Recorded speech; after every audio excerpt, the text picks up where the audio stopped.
two marvelous nuclei of hydrogen were extracted from the target. They were identical but of opposite charge, one positive proton and the other negative. By all means, it becomes clear to think that the half of the universe is constituted of antimatter.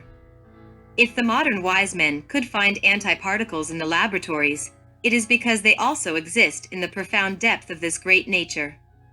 In no way can we deny that to detect the antimatter in space is frightfully difficult.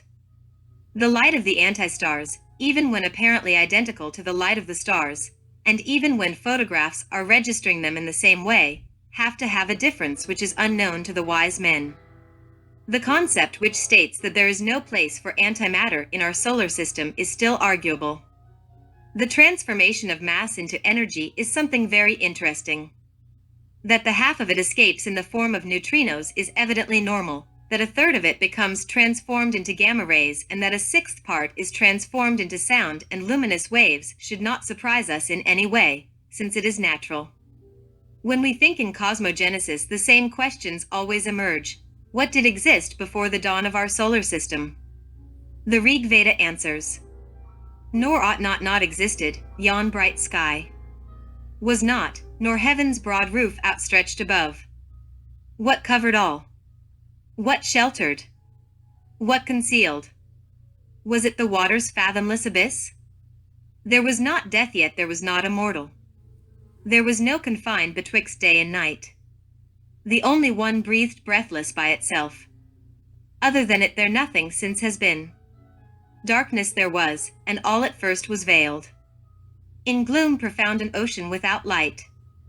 The germ that still lay covered in the husk. Burst forth, one nature, from the fervent heat. Who knows the secret? Who proclaimed it here? Whence this manifold creation sprang? The gods themselves came later into being. Who knows from whence this great creation sprang? That, whence all this great creation came. Whether its will created or was mute. The highest seer that is in highest heaven. He knows it, or perchance even he knows not. Gazing into eternity. Ere the foundations of the earth were laid. Thou wert. And when the subterranean flame shall burst its prison and devour the frame, thou shalt be still as thou wert before, and knew no change, when time shall be no more. Oh, endless thought, divine eternity! Energy free in its movement was solely existing before the Mahamanvantara, cosmic day, of this universe, in which we live, move and have our being in. Before this energy, matter in an organized form existed. This matter constituted the former universe of the past cosmic day, Mahamanvantara. The moon, our beloved satellite which illuminates us during the night, is the only remembrance left for us from that preterite universe. Each time that energy crystallizes in the form of matter, it appears under the extraordinary shape of a pair of symmetrical particles. Matter and antimatter are mutually complementing each other. We can say that this is a new theme for the contemporary science, and that it will progress even more in the future. To affirm that there is no place for antimatter in our solar universe becomes an absurdity by all means. Matter is always accompanied by antimatter, and without it, it is clear that nuclear physics will remain without a foundation, and this science will lose its validity. The universe appeared under the form of a cloud of plasma, that is to say, ionized hydrogen, during the dawn of the Mahamanvantara, cosmic day. 12 fundamental hydrogens exist in our solar system, and these have already been analyzed by the great masters of humanity. It has been said unto us that in such a sum of hydrogen, 12 categories of matter are represented. These matters are contained within the universe, from the abstract absolute space until the submerged mineral kingdom. The cloud of original plasma appears before the mind of the learned men in a double form. Therefore, a judicious exam of this matter allows us to comprehend that plasma and antiplasma exists. This is what a certain sage has named ambiplasma.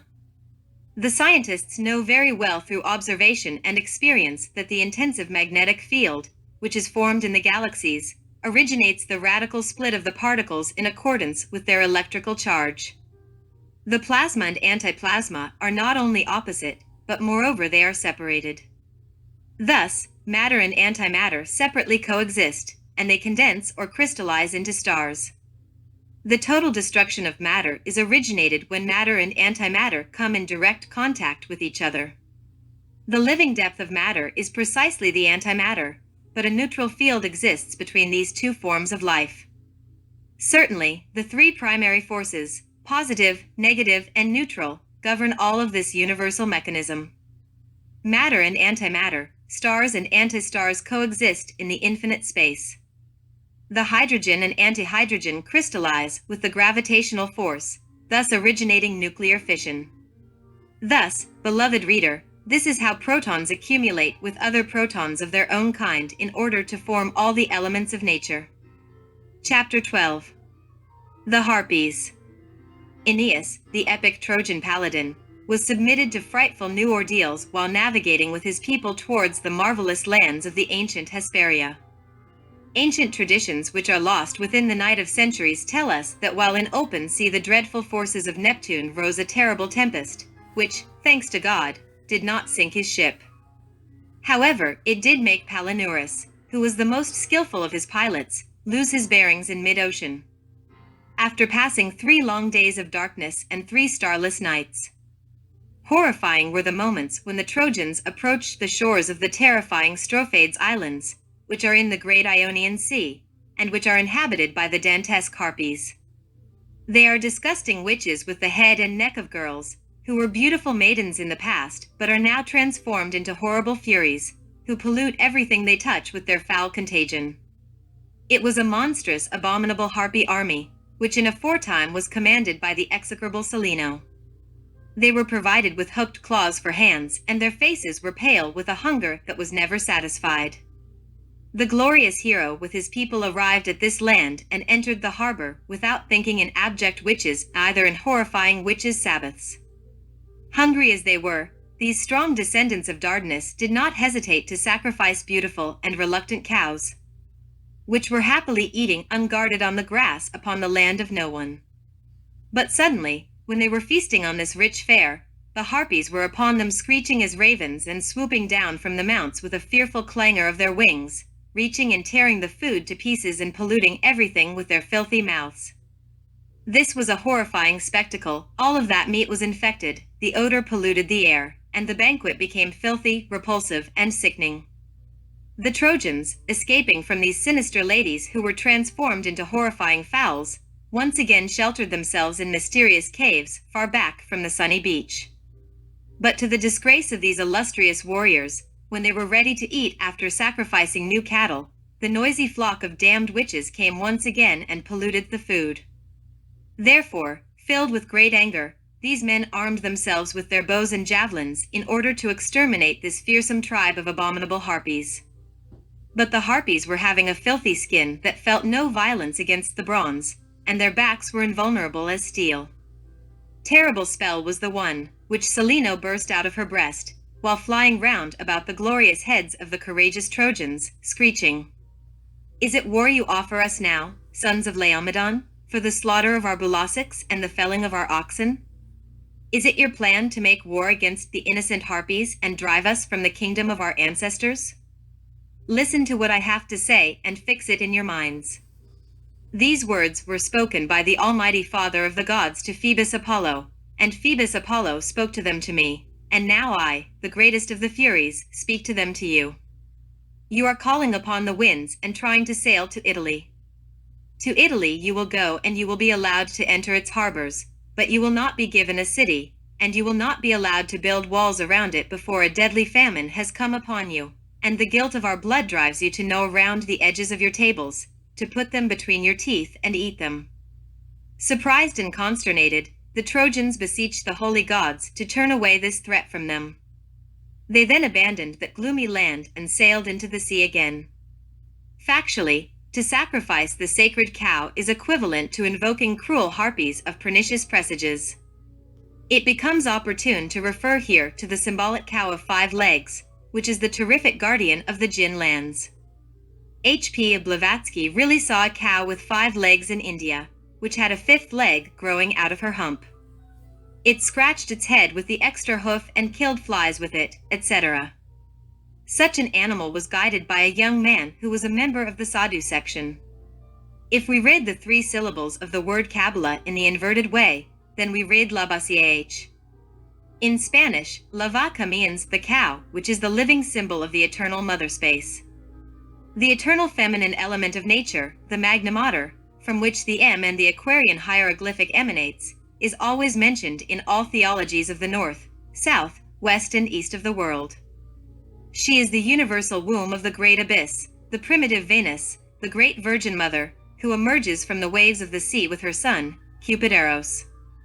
She is the final variant. In short, she is Gaia, Jia, or the earth in her superior aspect, the Hindustani Prakriti. Let us remember Telemachus descending into the world of shadows in order to inquire about the fate of Ulysses, his father. The young man walked under the light of the moon while invoking Prakriti, the powerful deity who is Selene in heaven, as well as the chaste Diana on the earth, and the formidable Hecate within the subterranean worlds. The 2 subsequent unfoldments of Hecate Proserpine, which are the 4th and 5th aspects of Prakriti, are negative. They constitute the shadow of the eternal mother space, which are lost reflections within the mirror of nature. Black and white jinns exist. The harpies follow the tenebrous path. Dante found them tormenting the involuting submerged souls inside the infernal worlds. The harpies are black jinns. They utilize the 2 negative inferior aspects of Prakriti. They submerge themselves within the 4th dimension with these 2 aspects, in order to fly through the air. The physical body can take any given figure while inside the unknown dimension, and beautiful maidens can transform themselves into horrifying fowl, as the example of those birds which Aeneas found in the tenebrous Strophades Islands. Charon, the infernal god, whose eternal age is always melancholic and abominable, conduces the harpies who have passed through the doors of death, until the other shore of the evil river. There, its muddy currents of black water with frightful and filthy borders, are where the specters of the dead are wandering. It is the fatal rive are where the boat of Charon navigates, conducing the lost ones into the somber, dismal, and obscure regions of the submerged mineral kingdom. Horrible is the end which awaits the harpies of the execrable Salino, which is to frightfully devolve within the subworld until petrifying and reducing themselves into cosmic dust. The condemnation of those who perform evil is just. Their mouths are as open sepulchres. They never knew the path of peace. Chapter 13. Rune Seek. It is difficult indeed to depict the enchantment, the inebriation of ecstasy, the communion of saints in the nights of meditation. In one night, such as that kind, the patriarch Jacob, living reincarnation of the resplendent angel Israel, while resting his head upon the philosophical stone, read within the astros the promise of an innumerable posterity, and he saw between heaven and earth the mysterious septenary ladder through which all the Elohim are ascending and descending, to experience what is the truth, the reality. Or that is only possible when we are absent from the eye. On the day of the Lord, I was inspecting, searching, inquiring into the mysteries of my own hindermost hour. I saw and heard things which the profane and profaners are not allowed to comprehend. Then, I directly experienced the hindmost stage, the setting of the eye, the catastrophical ending of myself. Thus, I could live the crucifixion of the intimate Christ and the descent into the Holy Sepulchre. The fight against Satan was terrible. Then, my priestess wife sealed my sarcophagus with a big stone while sweetly smiling, and from the Golgotha of the Father, lightning, thunder, and terribly divine voices were heard. All of this reminds me of the rune Sieg, which is the terrible lightning from the central sun Solu, Sigi. Sieg is the secret name of the sacred frightful viper Kundalini. Certainly, the star of 5 points is a constant repetition of the rune Sieg. This star resembles the trace of the zigzag of lightning. In ancient times, human beings were trembling before the Pentalpha. Within the archaic mysteries, Sieg was the phallus, and through its way we return to the Methuna, sex yoga. Sieg is the sun, and its letter is the S, whose sound, when wisely prolonged, is converted into the subtle voice, into that sweet and appeasable whistle which Elias heard in the wilderness. The final initiation is sealed with the lightning, with the rune Sieg. And amongst thunder and lightning these tremendous words are heard: Father, into thy hands I commend my spirit. The luminous flaming sword, which threateningly turns in every way in order to keep the way of the tree of life, has the dreadful figure of the rune Sieg, and it reminds us of the zigzag of lightning. Woe unto the Samson of the Kabbalah if he permits himself to be put asleep by Delilah. The Hercules of science, who exchanges his royal scepter for the distaff of Omphale, will soon experience the vengeance of Deianira, and nothing will be left for him but the pyre of the Mount Eta, in order to escape the devouring folds of the coal of Nessus. Unhappy is the one who permits himself to be seduced by the original she-devil, the no-name woman, who is a rose of perdition from the infernal abyss. Disgraceful is the initiate who falls inebriated into the arms of the sanguinary Herodias, the harpy Gundrigia, and 100 women more. Woe! Woe! Woe to those initiates who succumb to the fiery kisses, not of the many women, but of that one woman of antonomasia, of that symbolic woman who does not try to grossly seduce with suggestions of the mere animal sensation, but with the most perfidious and delectable arts of subtle sentimentalism and romantic emotionalism. Therefore, it would be better for these initiates not to be born, or that a millstone be hung about their necks, and that they be drowned in the depths of the sea. Disgraceful are the ones who, instead of rising towards the Golgotha of the Father and descending into the Holy Sepulchre, will be fulminated by the terrible lighting of the cosmic justice. They will lose their flaming sword and will descend into the kingdom of Pluto throughout the black path. The anguished sleeplessness, the frightful jealousy which makes our existence bitter, the cruel distrust, the filthy vengeance with covered wounds, and the abominable hatred which distillates blood, are always tenebrously flying round about the throne of ebony of the King of the infernal worlds. There also we find the gnawing avarice which always mercilessly devours itself, and the disgusting rage which tears its flesh with its own hands. To that end, we also find the lunatic arrogance which miserably ruins everything, the infamous treason which always defends itself and is always nourishing itself with innocent blood without enjoying the corrupted fruit of its perfidies. There also is the mortal venom of envy which destroys itself when incapable of destroying others, also the cruelty which is precipitated into the hopeless abyss, and the macabre and frightful visions, the horrifying phantoms of the condemned ones who are the fear of the living ones. Those nightmarish monsters and the cruel sleeplessness which cause so much anguish. All of these and other fatal images are girt around the horrifying forehead of the fierce Pluto, and they fill his ominous palace. Telemachus, the son of Ulysses, found millions of hypocritical Pharisees in the kingdom of Pluto. They are whitened sepulchres who always fake love towards religion, but who are filled with arrogance and pride. By descending this hero into more submerged regions, he found many parricides and matricides who were suffering frightful torments.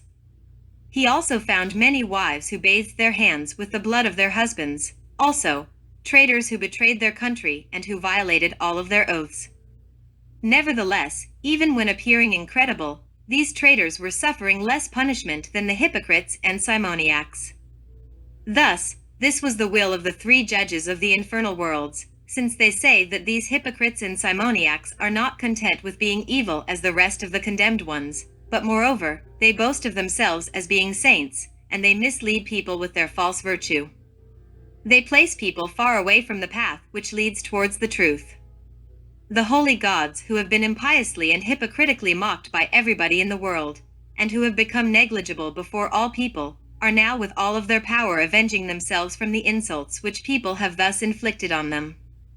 The terrible ray of the cosmic justice also precipitates into the abyss those fallen bodhisattvas who never want to rise again. They are accused of 3 crimes. 1. To have assassinated the eternal Buddha. 2. To have dishonored the gods. 3. Numerous other crimes. Every great work, any judgment, is always sealed with the rune Sieg, with the flaming sword. Practice, you must seal all of your magical works, invocations, supplications, healing chains, etc., with the rune Sieg. The zigzag of lightning must be traced with your hand and your extended index finger, at the moment when you also sound the letter S as a prolonged sweet and affable whistle.